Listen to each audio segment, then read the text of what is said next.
So, what lessons were you saying you learned in life? Oh, just be patient because nothing is going to come quickly, and just learn to learn to apologize, learn to forgive yourself. I spend so much time second guessing myself and just beating myself up over the things that aren't the way I want them to be. I see this disparity between the world as I'd make it and the world as it is, and it eats me up, especially when it comes to her. I had this idea of where we would be and what we would have, and we're so far from it right now. But every day we can move a little bit closer to it. So it reminds me to take every day as an opportunity to move forward rather than stand still and move backwards. And I've learned to take a second look at everything I do and everything I say, and to interpret it through someone else's eyes, because what I feel and what I think is not necessarily what everybody else is what everybody else is thinking. And it's just all the perspective in the world can come from looking through somebody else's eyes.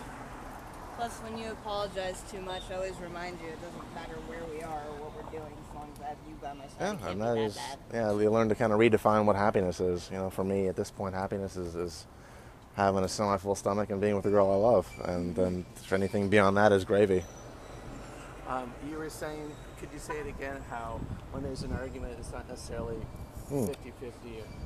Like when she and I disagree about something, or we have two different ideas of how to go about something, the right way to go is not necessarily halfway between each idea. It's possible for one person to be completely wrong, and I've been that guy often enough. And it gives you some idea that just because you disagree doesn't mean you have to go opposite directions.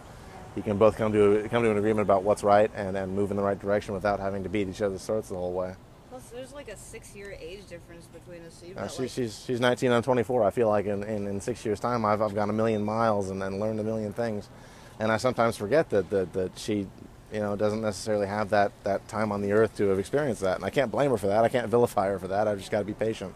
Plus, you sometimes forget that I may only be 19, but I've been homeless off and on 13. I've been all over the country, and I've experienced some stuff too. Yeah, and so I don't give her credit for the experience sometimes. I see it my way, and I'm used to doing things my way. I'm used to having things my way because other people are they're directionless, and so if someone steps in and knows where to go and what to do, they all fall in line. But she's, thankfully she's intelligent enough to have her own way of doing things. Stubborn as hell. Too. Yes, that too.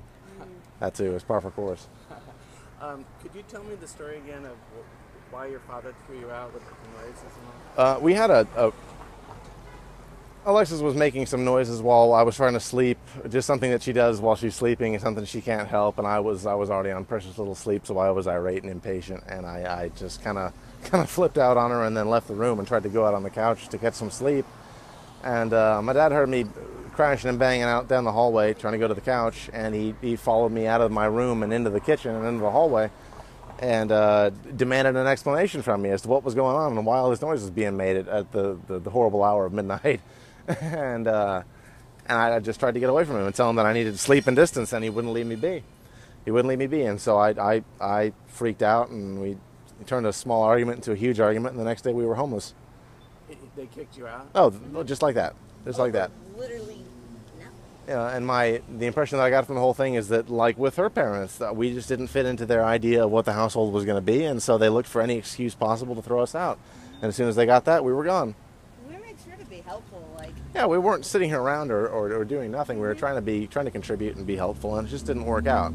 And it it kind of kills me sometimes that when people realize that they can't do something, that they feel a need to rip each other apart to get the message across. It would have been simple to say, we can't have you here anymore. You need to pack and go sometime soon. But we got kind of thrown out the back door, and so much of what we've been doing since then has been recovering from that. Had we been given a little bit more warning, we probably would have been able to prepare ourselves a lot better, and we wouldn't be pushing a bike around with everything we own strapped to it. But in Bakersfield, I had a falling out with my parents over a similar thing. Yeah, literally nothing. And at the end of it all, my dad told me I never want to speak to you or see you again.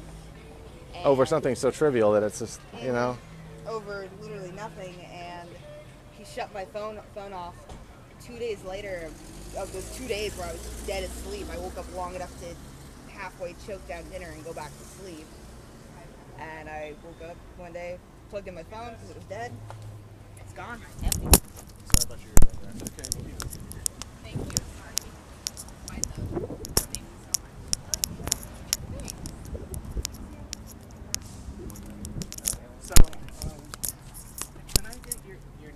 Sure. Just put the mic back up. And this is going to be on Everyone Has a Story. It's a website I'm doing different people's stories. Sweet. Everyonehasastory.org. It should be up in a week or so. Hell yeah. First and last? Yeah. Okay, I'm Ben Kukelis, 24 of Santa Paula, California. Bendy, B-E-N-D-Y. Ben, no, like Ben, Benjamin. And your last name? Kukelis, Dukellis. I'm Alex. Oops. And I'm Alex or Alexis Stormala.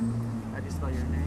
Alexis. And Tormala is Tormala. It's a good Viking name. I like your shirt. Thank you. Are you a punk? Yes. I am too. Can't you tell? Oh yeah. Punk isn't about the attire, it's about the attitude. Yeah, mine is. Okay, hey, thanks a lot, guys.